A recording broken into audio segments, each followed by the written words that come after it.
Ito ang magandang balita na siyang dapat malaman ng taong bayan na siyang tila gumimbal at sumampal ng katotohanan sa gobyernong ngagba ni Marcos Jr. dahil matapos ang malawakang prayer rally sa anumang panig ng mundo at ilang buwang paghihintay ay sa wakas ay makakalaya na nga di umano ang dating Pangulong Duterte mula sa kamay ng mga dayuhang hukuman. Gaano kaya ito katotoo? Ating alamin. Pero bago tayo magpatuloy, kung bago ka pa lang sa aking channel ay huwag mo nang kalimutang mag-like, comment at mag-subscribe para lagi kang updated sa mga susunod nating video.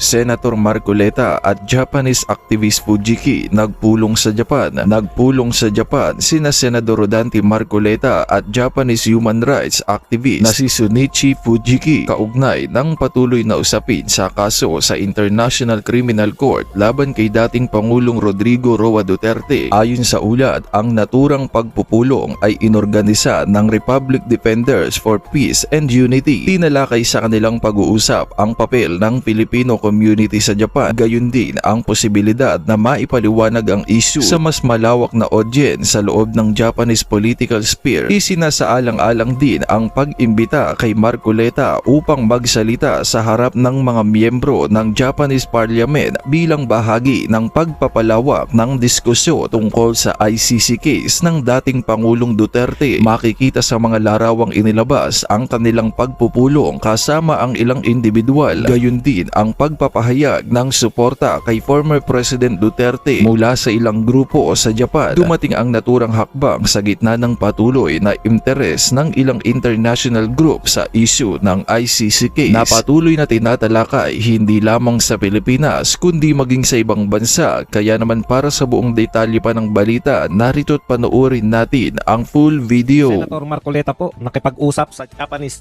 human rights activist. Siya po yung nagsalita dyan sa United Nations Human Rights Council tungkol po sa pagpapalaya kay Tatay Digong. Ka rin. Ihanda mo na. Yan ang gusto ko kay Astrid eh. Pa-AA lang. Pakaway-kaway lang sa TV. Pero sa personalan, Diyos ko. Pakaway-kaway ka pa sa TV ah. Okay, pag-uusapan din po natin. Ito po, kina-question po ni Attorney Jing Paras, no? Ito pong kasunduan di umano ng Iran at Pilipinas tungkol po sa pagpayag na tayo po ay hinahayaan ng bansang Iran na dumaan po sa Hormuz yung atin pong mga oil tanker. Ayan, kina-question po yan. Totoo ba? Yang kasunduan na yan, alam niyo mga magagaling pong abogado to. Kaya mahirap pong questionin. Yung kasi tayo syempre pag sinabi sa atin na may kasunduan, natutuwa na tayo, may kasunduan na pala. Pwede pala tayong riyan. Pwede pala tayong dumaan diyan, no, yung oil tanker natin. Totoo kaya 'yan? Malalaman po natin yan maya-maya. At marami pa po, actually ang dami na natin, natatabunan na tayo ng balita. Kung ano pong abuti ng oras natin, ihahandog ko po sa inyo ang lahat. Ibibigay ko po kahit ang aking kaperasitong alam nyo. Yan po mapag-uusapan natin, pero bago yan, kung bago ka pa lang dito sa ating channel, mag-subscribe ka na. Dahil ito lang ang tanging channel na may kinikilingan, may pinapanigan, una sa balita, huli sa impormasyon, kaya ano pang hinihintay nyo? Pindot na. Nabitin. Nakalimutan ko pa yung isusunod sa ano pang hinihintay nyo. Okay, pag-usapan po natin, no? Ngayon po ay araw po ng Sabado de Gloria. Bukas po ay Easter na. Kaya magdidiwang na naman po. Pagsuswimming ang mga marami. Okay, nakakatuwa po talaga to si Senator Marcoleta, no? Inaalala nyo po na may pag-asa pa si Tatay Digong po. Ang taktika naman na to ay pressure po mula sa United Nations, no? Pressurein ng United Nations ang ICC na talagang igalang yung human rights ni Tatay Digong. Yung tao, nakakabilib to si Fujiki. Ito po yung nagsalita sa human rights sa United Nations Human Rights Council na ipinaglaban niya po ron. Mabuti pa yung Hapon, no? Mabuti pa yung human rights sa Japan. Ipinaglalaban yung human rights ni Tatay Digong. Yung human rights po ng isang 81 anyos na wala na pong kakayahan. Na siya po ay talagang yung makatakas. Yan po kasi yung ang problema ng ICC, maski po yung mga rules nila sa pag-re-release po, yung tinatawag nilang interim release o conditional release. may rules po sila niyan, no? Na hindi na makakatakas ang tao, very willing humarap sa lahat ng kung siya po ay pinapatawag kasi po tatagal po yan ng taon. Yang paglilitis po na yan. Kaya sa edad po ni Tatay Digong, siya na po so far ang pinakamatandang political prisoner. Alam po ninyo yung salita pong political prisoner ay yan po ang kauna-unahang ipinaglalaban ng mga human rights sa buong mundo. Maliban po sa human rights groups dito na nakabase sa Pilipinas. Kasi po, ang human rights na nakabase po rito ay mga anti-Duterte. No? Kaya po, hindi po natin sila maasahan na ipagtanggol ang karapatan. Dapat po kung kayo po ay para sa karapatang pantao, kayo po ang unang tumitiyak na si Tatay Digong nung hinuli siya ay yan ba ay lawful ayon sa batas ng Pilipinas? Kasi po, mismo, ito pong ICC, wala na po tayong aasahan dito. Alam niyo po, unang-una, yung chief prosecutor po nila, nahaharap po sa kasong pangmamanyak. Opo, no? Alagang grabe po yung kaso nito, sexual harassment. Ito pong si Karim Khan. Kaya sabi nga ng mga nakakarami, paano kayo maglilitis ng mga leader ng mga bansa kung kayo mismo, yung mga tao dyan sa ICC, ay hindi po malilinis. No? Kasi po, kung hindi po malinis, prone po sa corruption yan. Ganyan po ang katangian ng mga taong hindi malilinis. Kung sanay po sila, halimbawa po, kung sanay po sila na sila po ay gumagawa ng pagkakasala, no? Hindi na po to iniisip, hindi na po to yung sa pagkasalang ano lang. Ito po ay totohanan po. Ang nagbibintang po sa kanya ay mga tauhan ng ICC mismo. Kung hindi po malinis yung mga taga-usig, lagi po yan prone sa corruption. Pwede po talagang makipagsabwatan yan. In fact, yan po ay prenotesta ng kampo ni Duterte at nanalo tayo. Kasi po, nakita po na hindi parehas itong si Karim Khan. Ibig sabihin, talagang nakakalusot dyan sa ICC yung mga taong hindi po parehas ang tingin sa batas. Lalo na po to. Paano po nila tinitreat si Karim Khan? Kung sa korte po sa Pilipinas yan, tinanggal na po yan. Manyak eh. Yan po ang problema. Kaya po, compromise ka. Di po ba? Pag po ang tao may mga itinatagong lihim, compromise po yan. Kasi tinatagong lihim nga eh. Kung ilantad ng mga taong yung itinatago mong lihim, diyari ka na. Kaya compromise ka lagi. Kung ganyan po ang mga tauhan ng mga ICC, wala talaga tayong asahan. Okay, balik po tayo rito sa topic natin. Natutuwa po tayo na ito po si Senator Marcoleta. Pagamat sinasabi nga na guest candidate lang po siya ni Tatay Digong. Pero alam niyo po, noon pa lang pong kampanya, noon pa lang po nagkita si Marcoleta at si Tatay Digong, alam niyo po yung paggalang nila sa isa't isa eh. Alam niyo yun? Siguro marami nagtataka sa inyo, bakit gano'n na lang ang paggalang ni Tatay Digong? Nung hindi pa natin nakikita si Marcoleta kung paano po siya magtanggol hindi pa po natin siya nakikita bilang Blue Ribbon Committee kasi tatakbo pa lang siya na senador eh. Alam nyo, matalino talaga si Tatay Digong eh. Yung mga hindi po, yung mga nagtataka po, ano bang meron si Marcoleta, bakit parang gano'n na lang kung gumalang si Tatay Digong? Ngayon wala nang question, di ba? Nakita na po natin. Yung tao may prinsipyo, yung tao ay talagang palaban, no? Ngayon po, napatunayan na natin yan. Pero nung panahon po na ini-endorso yan ni Tatay Digong, marami pa nagko-question sa atin, no? Kasi, natural lang na-endorso niya si Pato, Bongo, at saka si Pastor Kibuloy. Kasi mga talagang malalapit sa kanya yan. Pero si Marcoleta, bakit i-endorso? Ang daming nagko-question. Ngayon po, napatunayan po natin. Alam niyo kung bakit? Ito po talaga ang pananaw ko dyan. Yung mga matatalino, na-appreciate nila yung kapwa nila matalino. Kasi, yung mga hindi ganong katalinuhan, tumitingin pa minsan yan sa paano pumorma, paano yung... May mga nadadaan pa sa mga husay pagsasalita eh. Pero yung level po ni Digong Duterte, ni Tatay Digong, iba na po yung level na mga yan. Naaamoy nila kung sino yung mga tunay na matalino. Kanin din po si Marcoleta. Nagkakaamuyan po sila, kaya gano'n na lang, nung nagkita po sila bago mag-file yan si Marcoleta ng kanyang candidacy form, pucha, makikita mo talaga kung gaano po sila yung rapport nila. Hindi yung rapport na very close, yung rapport nila na paggalang sa isa't isa. Hindi pa po siya Blue Ribbon nun. Talagang marami sa atin, sa totoo lang po, umanga kay Marcoleta nung Blue Ribbon na. Pero si Tatay Digong, ini-endorse niya pa lang. Grabe na yung paghanga. Yung paggalang ba? Kita mo, tamay din si Bibi Sara. Nililigawan. Ayan po yan. Yung mga matatalino, na-appreciate po nila. Hindi po yung mukha, hindi po yung hitsura ng mga tao. Nakaka-appreciate po yung mga matatalino. Hindi po ng yaman, kung hindi nung talino.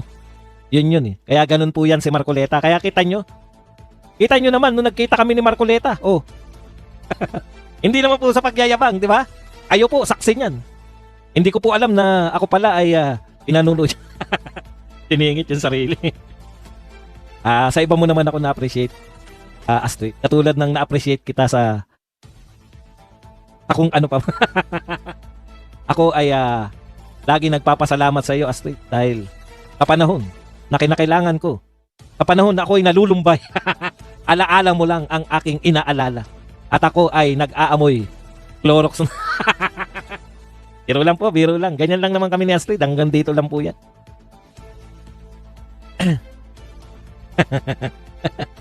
Okay. Ang mga pinag-usapan po nila, eto po, no? Ni Fujiki.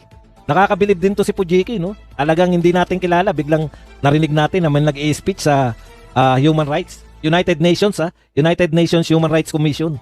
Nag-i-speech si Fujiki para manawagan na pakawalan na si Tatay Digong na ang tanging ginawa lang naman ay iligtas, no? Yan yung laman ng tema niya ron sa United Nations, iligtas si Tatay Digong. Yung bayani na yung gusto lang ng Tatay Digong namin ay iligtas kami dito po sa panganib ng droga ay nakakulong pa sa ICC. Pinuntuhan din niya yung kawalan ng paggalang sa korte sa Pilipinas, no? At saka yun na nga, yung mismo yung ICC ayon kay Fujiki ay nilalabag mismo yung kanyang mga batas o yung mga patakaran. Katulad po ng due process na tanging local court lang po ang makakapagpasa sa ICC. Sa mga member pa yan, yung pa pong isa, yun nga, yung interim release na hindi po kinukonsider na si Tatay Digong na po ang pinakamatandang political prisoner. At no po yan sa human rights. Hindi po katanggap-tanggap na mayroon pong political prisoner na ikaw ay makukulong dahil sa iyong mga paniniwala. At wala kan, sa totoo lang po, yung ibang ang political prisoner nakalabag talaga ng batas. Si Tatay Digong po, very lawful. Yung ginawa niya pong war on drugs, ay yan po ay nakabatay sa kanyang kapangyarihan bilang presidente ng Pilipinas. Kaya wala silang mailulusot dyan. Okay. Alam niyo po, pag mga verified na po yung mga source ng mga hindi na chismis, binabalita na yan ni Badong. Kaya dito po, makakatiyak kayo na dumaan na po yan, no? Lahat po ng pinag-uusapan natin dito ay verified. Wala po kayong kakaba-kaba. Yan pong mga ganyan, hindi muna natin binabalita yan kasi meron akong paniniwala sa sarili ko dahil binabanatan ko nga pagka nag-fake news yung pamahalaan. Binabanatan ko nga pag nagpe-fake news yung mga trolls, mga dilawan, kakamping, mga makabayan black. Pinapractice ko po na wag rin po akong magpakalat ng fake news. Pero wag kayong mag-alala, pag nakumpirma po yung mga stage 4 na yan, isa po ako sa magbabalita at matutuwa tayo. Kaya lang kung yan po ay unverified pa, hindi po natin binabalita yan dito sa Badong Aratilis. Hindi naman tayo nagpapaunahan . Yung iba kasing mga channel, nabubuhay sila sa mga scoop. Tayo po, diba, una sa balita, huli sa impormasyon. Huli man daw tayo sa impormasyon, ay saksakan naman ng galing ng ating komentaryo. Okay. Punta na po tayo. Ano ba yung mga pinag-usapan nila, no? So, yung usapin po ng kaso nga ni Tatay Digong, tapos nag-organize po yung mga tao sa Japan, dito po sa balak po nila kung masusunod, ay mapagsalita po. Gusto nilang imbitahin si Marcoleta para sa magsalita siya sa Japanese Parliament. Ang katumbas po ng Japanese Parliament, Kongreso. Both Senado at saka, kasi wala silang two house sa kanila Parliament lang. So, yan po yung pinagsama nilang senador at saka mga congressman. Ganun po yung katumbas ng Japanese Parliament. So talagang para idulog ni Marcoleta sa Japanese Parliament, na yung Japanese Parliament naman po ay makapagpasa. Katulad ng ginawa ng mga senador natin na nagpasa po sila ng mga pagsuporta kay Tatay Digong, di ba? Kung di ako nagkakamali, meron silang resolusyon na nananawagan na dito na lang makulong si Tatay Digong sa atin. O isang basta mapalaya siya ron, magkaroon ng interim release. Kaso eto po, pag Japanese Parliament, pakikinggan po ng international community kasi kasali po ang Japan sa G7. 7 pinakamayayaman na bansa sa buong mundo, no? Power talaga yung Japan to influence. At saka isa pa po, tandaan natin yung presidente po ng ICC ay isang Hapon.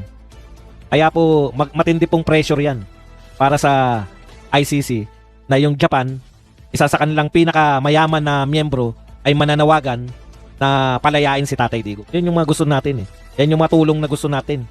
Meron talaga. Kaya congratulations po kay Senator Marcoleta at saka dito kay PGK ng Human Rights sa Japan. Maraming salamat sa patuloy niyong pakikipaglaban kay Tatay Digong para mapalaya. Okay, punta po tayo rito sa isang balita, no? Kinwestiyon nito ng isang matalinong abogado. Ito po, na-interview ko na to si Jing Paras eh. Kala ko nga to, tatakbo dati na senador. Eh, hindi po napasama sa lineup. Okay, ito po si Jing Paras. Kinwestiyon niya po itong sinasabi na at natatawa pa, pinagtawanan pa. Ito pong pahayag ng Pilipinas na tayo po ay may kasunduan na safe passage deal sa Iran. Una niyang tanong, may barko ba talaga tayo dyan? Yan na dumadaan sa Strait of Hormuz. Ito pa. Natawa pa siya. Sabi niya, ha, meron ba talagang mga barko o tanker ang Pilipinas na nagbabiyahe passing the Strait of Hormuz? Kailan pa ba tayo nagkaroon ng mga barko o tanker na dumadaan dyan? Ayan. Ayon pa kay Paras, ang alam ko ang Pilipinas ay umaangkat lamang ng supply ng oil at mga products nito sa Singapore at mga karatig na bansa. Wala talaga tayong direct imports from Iran or other Middle East countries. Yan ha. Pagkakalam kasi tayo syempre pangkaraniwan tayong mamamayan eh. Kung ano sabihin ng gobyerno, maniniwala na tayo eh, 'di ba? Kung may safe passage na pala. Nakapagkasundo, pinagmamalaki po 'yan, may kasunduan tayo sa Iran eh. Na 'yan ang achievement. Ang sabi nga ni Lacson yung silent diplomacy, ha? Si BBM ay tahimik pero matinik. Oh. Yan po. Okay. Sabi po, wala raw talaga tayong direct imports from Iran or other Middle East countries. Dagdag pa niya, di ba pambubudol na naman ito? Mahirap mabudol na naman. Pangalawa, ito ang tanong niyang pangalawa, anong assurance ng Iranian ambassador kanino bang faction siya sa Iran? Aba, iba't ibang faction pa. May mga faction pa pala yan. Ang alam namin ni Astrid, ibang faction. Yung pack na may action, yun ang faction na alam ko. Kumbaga kay Auntie Claire, yan yung pinupunasan ng bimpo. Mabalik na naman tayo. Ano daw pagkakaiba? Puti pa daw si Auntie Claire bata-bata at gwapo raw yung nachichismis. Ito po, nachichismis ha. Sabi, talo daw ni Auntie Claire si Dilima pagdating daw sa mga boylet. Nachichismis na boylet. Nakita nyo, yan ang mga alam namin faction. Yung pack na may action. Pack na pack. Action na action. Amin ni Astrid, matindi. Ang action sa amin ni Astrid, ano lang, segundo lang. Segundo lang. Tapos agad. Ano daw ang pagkakaiba? Naisingit ko lang ha. Hindi, may nag-comment kasi kanina. Sabi niya, Boss Bads, parang lugi si Lugi si Dilima sa boylet nasa nachichismis na boylet ni Auntie Claire. Alam nyo, sabi ko nga, iba-iba kasi tipo ng mga babae. Ha? Kung yung chismis na yan, na boylet ni Auntie Claire, yan yung mga tipo ng pinupulbusan, yung mga binibimpuhan, yung mga pag pinagpawisan, talagang dinadampian. Dinadampian niya. Samantalang kay Dilima, iba yung mga itsura niya. Iba yung mga nachichismis kay Dilima, ibang mga aksyon ang gusto. Yung tipong, ma'am, pwede ka na ba, ma'am? Pwede na. Sabihin naman ng Dilima, pwede na. Ma'am, may gagawin tayo ngayon. Ano? Ibabalibag kita sa 4 na sulok ng kwarto mo. Yun ang mga tipo naman ni Dilima, talagang balibagan. Gusto ko yan. Yung mga tipong pag nasiraan ng kotse, sa gitna ng daan, paghubad yung mga... Tapos yung may kasama ng amoy ba agad, hindi pa pinagpapawisan, may amoy na. Yun yung mga tipo yung mga tapos nalalangisan. Ay, may langis ka. Nasaktan ako. yung mga nachichismis naman kay Auntie Claire, mga iba po yan. Yan po yung pag pinagpawisan, pupunasan agad. Yung mga nachichismis kay Dilima, yung mga pawisan lagi. Kahit walang pawis, kahit nakatira sa aircon, mukhang pawisan, mga ganun. Yung hindi pa pinagpapawisan, nanununtok na yung amoy. Yung ipinagbabalibagan yung ganun, mga kita nyo naman yung mga itsura nila.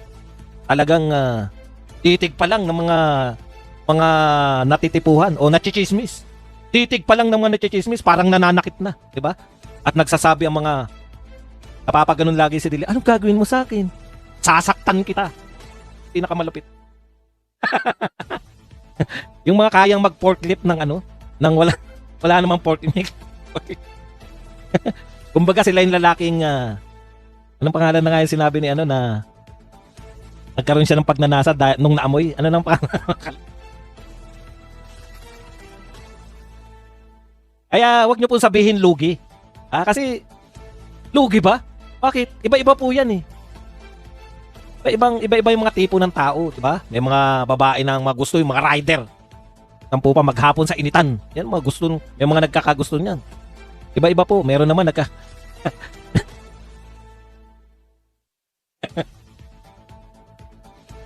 rider. Ma'am, saan ang biyahe natin? Bahala ka na. Bahala ka na. yung mga nachichismis naman kay Auntie Claire, mga talagang hindi po pwedeng magkaroon ng ng alikabok, hindi pwedeng alikabukat. Yung laging mukhang mabango lagi, alam mo yun? Kahit kagigising pa lang ganun. Pak na pak, action na action. Action. Pabalik na po tayo sa pinag-uusapan natin. Patuloy natin.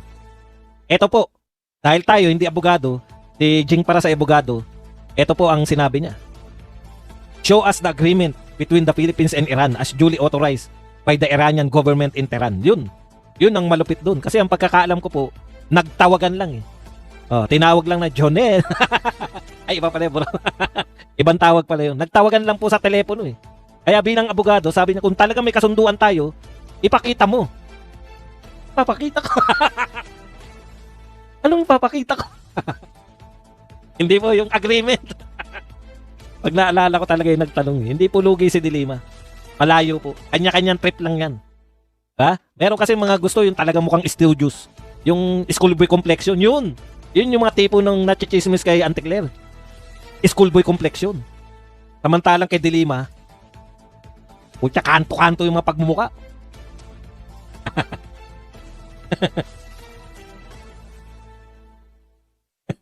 Ipakita nyo ang agreement, sabi ni Jacinto Jing Paras. Yan po show us the agreement between Philippines and Iran. Ito po, yun pong sinasabi po, pinagmamalaki ng ating pamahalaan ng supply po sa Strait of Hormuz, isang critical na daan ng supply ng baby oil. Malupit ka rin, Auntie Claire. Nachichismis sa'yo, pang baby oil talaga. Matindi. Kay Dilima talagang hindi. Iba eh. Iba. Yung kay Auntie Claire, talagang ano mo yan, yung ipapamper mo na ititira mo sa mga 5-star. Yung ano lang to, Auntie Claire, hindi kita inaakusahan. Chismis lang sa'yo to. Chismis. Yung nachichismis kay Auntie Claire, ano mo yan? Anong tawag doon? Yung ititira mo sa 5-star hotel. Pero yung nachichismis kay, hindi na nga nachichismis eh. Yung kay Dilima, putya, ibabahay mo. Hindi. Yan po ang pagkakaiba. May grasa-grasa.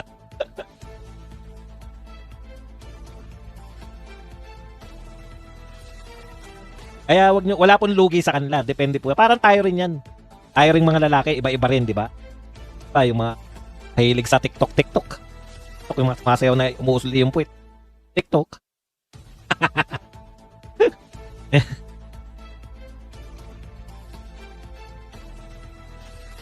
Okay. Kaya, palagay na natin na totoo. Alam mo, Mr. President, yan, yabang lang po yan eh. Tayo lang ang pinapayagan ng Iran na dumaan dyan na walang toll, wala lahat. No? Pinapayagan daw tayo. Wala po tayong problema dyan. Ang problema po natin, nagre-reflect ba yan sa presyo ng langis sa Pilipinas? Kasi po, Mr. President, ang record nyo po ngayon, tayo po ang may pinakamataas na porsyento ng tinaas. Pero mo, 154%? Ang Pilipinas, putya, ang tindi nun. Mahigit na tayo, nadoble na kasi dati raw mga 75 na yata pinakamahal na diesel. Ngayon, magiging 170 next week. 154%, pinakamataas tayo na porsyento. Mr. President, hindi po namin kinakailangan yung nayayabang nyo. Kahit pa hindi tayo makadaan sa Hormuz, kung totoong may oil tanker tayo, ang problema po namin yung taas ng presyo. Mr. President, wala na yung mga yabang-yabang na yan. Ang nakikita po ng tao, ano yung presyo ng bilihin? Ano ang presyo ngayon? Ako po, umaray na. Kasi baboy pa lang, 30 pesos per kilo. Magkano po tinaas ng mga LPG? Dati wala pa 1,000 yan, 1.5 na yata. Kabibili lang ng anak ko ron, LPG, 1.5 na. Kaya sabi ko nga, pumili na lang kayo ng lutuan dito. Lutuan kasi dito, bawal yung mga shilin-shilin eh. Tas, yan po, yung mga conductor, ang tawag yan? Induction. Mag-induction na lang kayo kasi kuryente. Mas makakamura pa.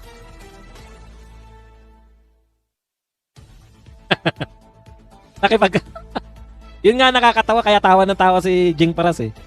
Nakipagkasundo raw tayo ng safe passage. Wala naman tayong barko.